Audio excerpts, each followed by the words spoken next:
एक तरफ Drew McIntyre ने रैंडी ऑर्टन को आज कूट दिया अपने टाइटल बेल्ट से। उसके बाद कॉडी रोड्स मदद के लिए पहुंचे रैंडी ऑर्टन के लिए। काफी कुछ बवाल सा आज हम लोगों को स्मैकडाउन में ओवर फेमी करते हुए दिखे और सोलो सिकोआ की बात ही अलग थी आज के स्मैकडाउन में। चलो देखते हैं आज के स्मैकडाउन में क्या क्या हुआ, क्या क्या तबाही मचाई गई, कितनी टेबल टूटी और क्या हुआ आज के स्मैकडाउन में। तो बिना किसी देरी के चलो शुरू करते हैं। पहले तुम लोग चैनल को सब्सक्राइब करो फिर देखते हैं। New Chat Wrestling। Cody Rhodes के साथ हम लोगों को आज स्मैकडाउन की शुरुआत होती हुई दिखती है, जहां पर थोड़ा इंटरेस्टिंग चेंज आज हुआ क्योंकि कॉडी रोड्स बात करना चाहते थे किसी और चीज़ के बारे में, तभी जैकब फाटू की एंट्रेंस हो जाती है तो कॉडी रोड्स की बातें अधूरी रह जाती हैं। कॉडी रोड्स और जैकब फाटू का आमना सामना रिंग में होता है, एक तरीके से फेस टू फेस आ जाते हैं दोनों। जैकब फाटू बात करना चाहते थे ड्रू मैकिंटायर के बारे में, तभी वहाँ पर निक एल्डिस आते हैं और बोलते हैं ड्रू यहाँ पर नहीं है, मैंने उसको छुट्टी में भेज दिया। तभी ड्रू मैकिंटायर इन सब चीज़ों के बीच क्राउड के बीच में खड़े होते हैं और बोलते हैं, कहते हैं मैं यहाँ पर हूँ निक एल्डिस, थैंक यू तुमने मुझको छुट्टी दी, पर यहाँ पर मैं चैंपियन हूँ, मुझको तो आना ही पड़ेगा हर शो में और स्मैकडाउन मेरा फेवरेट शो है इसीलिए मैं यहाँ पर हूँ। इसके बाद जैकब फाटू रिंग से उतरते हैं और बढ़ना चाहते थे ड्रू मैकिंटायर की तरफ, पर निक एल्डिस उनको रोक लेते हैं और कॉडी रोड्स के साथ ये सेगमेंट अच्छी तरीके से खत्म हो जाता है। इसके बाद भाई हम लोगों को देखने को मिलता है टामाटोंगा का आज सामना कर रहे थे इल्जा ड्रैगन व सोलो सिकोआ अपनी ब्लड लाइन को लेकर के रिंग के अंदर पहुंच जाते हैं और काफ़ी इंटरेस्टिंगली मैच शुरू कर दिया जाता है। इसके बाद से काफ़ी चीज़ें बदल सी जाती हैं इल्जा ड्रैगन के लिए। भाई बात कर रहे हैं हम लोग इस मैच की, एक बकवास मैच की, और इस मैच की मैं बात करूँ तो यहाँ पर ज़्यादा चीज़ें हुई नहीं क्योंकि यहाँ पर सबको पता था रिजल्ट क्या निकल करके आने वाला है। आखिर में क्राउड भी कुछ चीयरिंग वेयरिंग नहीं कर रहा था, एक बोरियत से भरा मैच था, एक भाई बोरिंग वाला मैच था। और ऐसे में हम लोग बात करें इस मैच की तो मैच में ज़्यादा कुछ इंटरेस्ट था नहीं इसमें, तो मैच को भाई जल्दी खत्म कर दिया जाता है। जहाँ पर हम लोगों को देखने को मिलता है ये है कि इल्जा ड्रैगन के ऊपर टामाटोंगा बहुत ही बुरी तरीके से अटैक करते हैं, पिन करके 1 2 3 काउंट करके बोलते हैं मैच खत्म, चलो भाई अपने अपने घर, और ये सीन यहीं पर हो जाता है खत्म। सोलो सिकोआ थोड़ा भाषण सा देते हैं, उसके बाद ये सेगमेंट खत्म होता है। रिंग में जेड कारगिल दिखती हैं, रिंग में जेड कारगिल होती हैं बात करने के लिए लिव मॉर्गन से। लिव मॉर्गन से वो बोलती हैं कि देखो जो तुमने मंडे नाइट रॉ पर अपना आने के लिए फैसला डिसीजन तो पूरी तरीके से पक्का कर लिया है, मैं तुमको बता दूं कि मैं भी वहां पर मौजूद होने वाली हूं, तुम किसको चुनने वाली हो इस पर मेरी नजर होगी, तुम मुझको चुनो, काफी बेहतर ऑप्शन हूं मैं। और ऐसे में कुछ भयंकर सुपरस्टार को अब नाम लेती हैं वो शॉर्लेट का, टिफनी स्ट्रैटन का, न्या जैक्स का और बहुत सारे सुपरस्टार्स का जो उनसे फाइट कर सकती हैं एलिमिनेशन चैम्बर जीतने के बाद। ऐसे में कुछ ज़्यादा भाई दावेदारी पेश करने वाली थी। इस मैच की बात करें तो ये पूरा सेगमेंट हम लोगों को काफ़ी इंटरेस्टिंग दिखा और इसमें जेड कारगिल ने एक तरीके से चैलेंज भी किया, लिव मॉर्गन को बोला कि मंडे नाइट रॉ पर तुम मुझको ही चुनना और ना कि स्टेफनी वाकेर को। अब ऐसे में देखना होगा भाई लिव मॉर्गन किसको चुनती हैं, स्टेफनी वाकेर को या फिर जेड कारगिल को। जेड कारगिल को चुनना चाहिए क्योंकि जेड कारगिल एक बेस्ट ऑप्शन है। स्टेफनी वाकेर रकेल रॉड्रिगेज से उनकी फाइट हो सकती है और ऐसे में भाई स्टेफनी वाकर को नहीं चुनना चाहिए लिव मॉर्गन को। बात कर लेते हैं सबसे सेगमेंट जब खत्म होता है भाई जेड कारगिल जा रही थी अभी शॉर्लेट का मैच के लिए, भाई वो एंट्रेंस करती है, उनका थीम प्ले होता है, फिर शॉर्लेट एंड जेड कारगिल का आमना सामना होता है जहां पर जेड कारगिल शॉर्लेट को अपना टाइटल शो करते हैं और बताती हैं मैं हूं चैंपियन। पर शॉर्लेट तो भाई कितनी बार जीत चुकी हैं और यहाँ पर 14 टाइम चैंपियन के सामने एक टाइम की चैंपियन क्या ही कर लेगी। उसके बाद कियाना जेम्स आती हैं, हम लोगों को पता चलता है कि एक मैच होने वाला है आज ट्रिपल थ्रेट जिसके अंदर आज 3 सुपरस्टार फाइट करेंगी, Kiana James, Charlotte Flair and Nia Jax. ये मैच होने वाला था women's elimination chamber qualifying match. ऐसे में तीनों सुपरस्टार आपस में फाइट करना शुरू कर देते हैं। रिंग बेल के साथ ये मैच शुरू और काफी इंटरेस्टिंग मूव देखने को मिल रहे थे हम लोगों को रिंग के अंदर। और ऐसे में Charlotte Flair and Nia Jacques अच्छी खासी फाइट कर रही थी, पर कियाना जेम्स को हम लोग कम नहीं आंक सकते थे क्योंकि कियाना जेम्स काफी मजबूत कंटेंडर थी इस मैच को जीतने के लिए।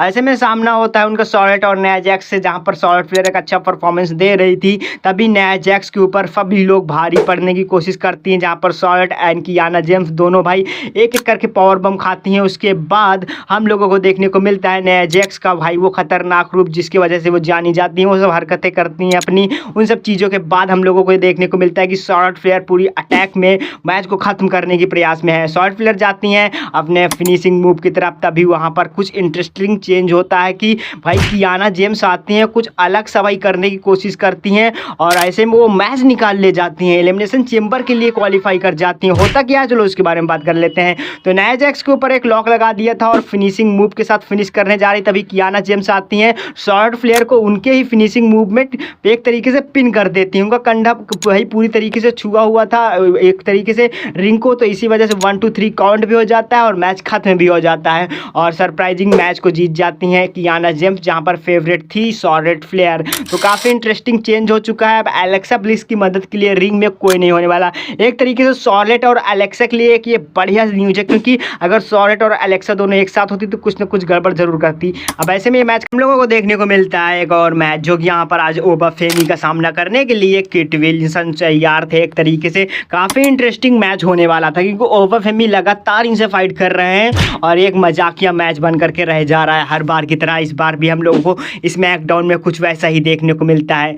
आते हैं भाई किट विलियम्स कुछ अच्छी खासी बातें करते हैं ओबा के साथ, पर ओबाफेमी तो ठहरे ओबाफेमी वो अपना भाई अपना काम करना नहीं छोड़ते, करते वही है, उठा के पटकते हैं और कहते हैं 1 2 3 भाई खेल खत्म और मैच खत्म हो जाता है। और देखा जाए तो इस मैच का ज़्यादा मतलब था भी नहीं, क्योंकि ओबाफेमी लगातार किट विल्सन से फाइट कर रहे हैं, किट विलियम्स कुछ कर भी नहीं पा रहे हैं और डब्ल्यूडब्ल्यूई पता नहीं क्या कर रही है यार, बार बार ओबाफेमी को इनसे ही फाइट करवा रही है। बढ़ते हैं अपने अगले मैच की तरफ, जो कि था टिफनी स्ट्रैटन और एल्वा फायर के बीच, जहां पर चेल्सी ग्रीन अपनी व्हील चेयर के साथ पहुंच चुकी थी रिंग की तरफ। और ऐसे में आज हम लोगों को देखने को ये मिल रहा था कि चेल्सी ग्रीन ने आज चढ़ा दिया था, आज बोला था भाई जाओ आज तुम फाइट करो एल्वा, और ऐसे में हम लोगों को देखने को मिलता है टिफनी स्ट्रैटन एल्वा फायर के साथ अच्छा खासा मैचअप, और ऐसे में रिंग बेल के साथ ही मैच शुरू हो जाता है। काफ़ी बढ़िया मैच था।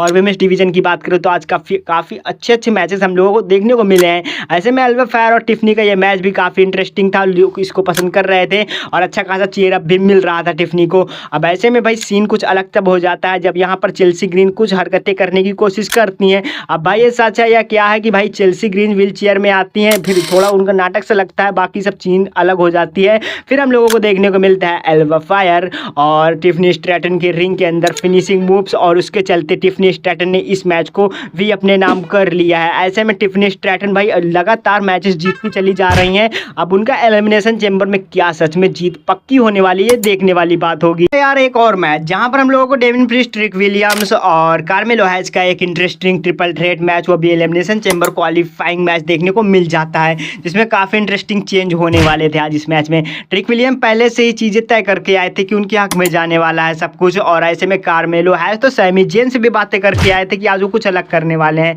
अब भाई मैच की शुरुआत हो जाती है, तीनों सुपरस्टार अच्छी खासी फाइट कर रहे थे, तभी भाई मैच में थोड़ा ट्विस्ट होता है कि डेविन प्रीस्ट लगातार भाई मार खा रहे थे। आज के मैच की बात करें तो ज़्यादा कुछ वो कर नहीं पाए। डेविन प्रीस्ट की बात करें और कार्मेलो हैज की बात करें तो ये दोनों सुपरस्टार एक ऐसे सुपरस्टार हैं जो किसी भी मैच की अपने तरफ कर सकते हैं, पर खासकर डेविन प्रीस्ट की मैं बात करूँ तो डेविन प्रीस्ट आज कुछ ज़्यादा कर नहीं पाए इस मैच में।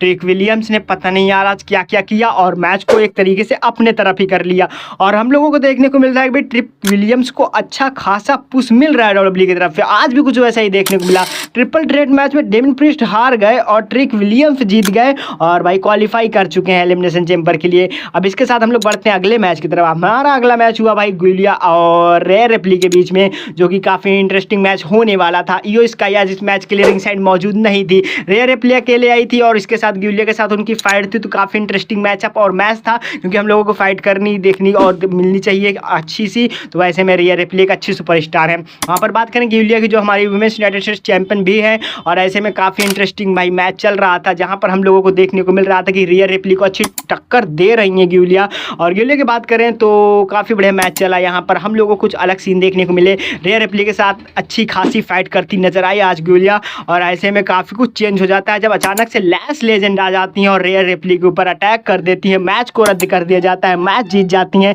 Rare replay. फिर नाया जैक्स भी आते हैं, रेयर रिप्ली के ऊपर अटैक करती हैं, स्काई को आना ही पड़ता है मजबूरी के कारण। और ऐसे में कुछ अलग से भाई आज मैच की बात करें तो मैच का कोई डिसीजन निकला नहीं, एक तरह से डिस्क्वालिफिकेशन के जरिए जीत गई हैं रेयर रिप्ली। और ऐसे में ये मैच खत्म होता है, नाया जैक्स को लात मारकर बाहर कर दिया जाता है। फिर हम लोगों को देखने को मिलता है आज का फाइनली मेन इवेंट, जो कि आज एलेस्टर ब्लैक और रैंडी ऑर्टन के बीच होने वाला था। स्मैकडाउन का मेन इवेंट, चर्चा लायक बात करने लायक ये मैच था, क्योंकि हम लोगों को आज रैंडी ऑर्टन एक बार फिर से फाइट करते हुए दिख रहे थे स्मैकडाउन के मेन इवेंट में। तो ऐसे में चीज़ें काफ़ी बदलने वाली थी।